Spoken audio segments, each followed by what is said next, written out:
جئنا إلى مدينة الرقة للمشاركة بذكرى اعتقال الرفيق المناضل اليساري عبد الله أوجلان، الذي نكن له منذ الصغر كل الاحترام وكل المعزة والتمنيات بنصر فكره.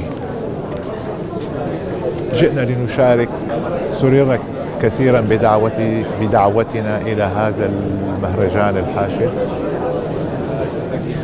فكر السيد أوجلان، الرفيق أوجلان، هو فكر إنساني لا يخص فقط قومه أو قوميته.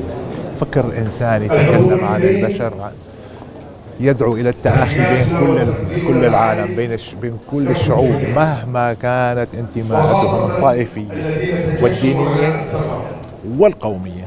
الرفيق أوجلان هو استمرار لعدوانية وعنجهية وغجرية الأتراك منذ 500-600 عام وحتى اليوم. وبعد اعتقال الرفيق مثل أوجلان لم تتوقف تركيا والأتراك والعثمانيين عن بث أفكارهم السامة في كل دول العالم. هلا إذا لاحظنا اليوم بيحاول أردوغان يلعب على 60 حبل، روسيا، أمريكا، لندن، أوروبا. بظن بالآخر الحق سينتصر مهما كانت الرفيق أوجلان فكره خالد وكتبه موجودة، وعنده شعب.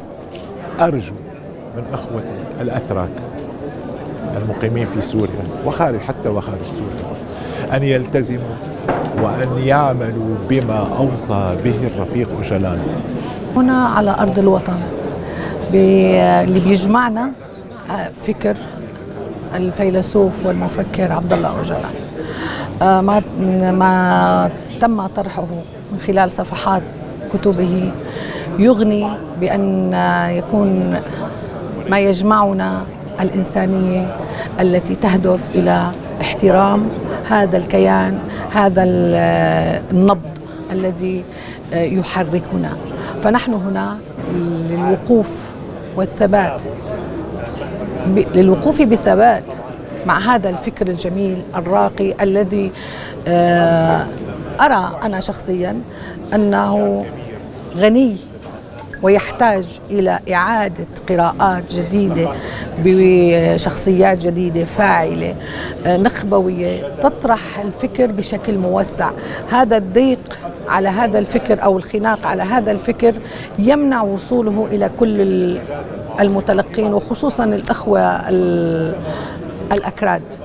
يعني يمكن أن أقول أنني قرأت الجزء الأكبر من كتب المفكر. أنا أستطيع أن أقول أيضا أنه مفكر وفيلسوف عبد الله أوجلان أكثر من بعض الأشخاص، وليس تباهيا، لأنه فكر عام وإنساني يخاطب كل البشر. وأنا هنا كثير سعيدة بشكل أو بآخر لوجود أشخاص وناس تهدف إلى السير بما طرحه عبد الله أوجلان.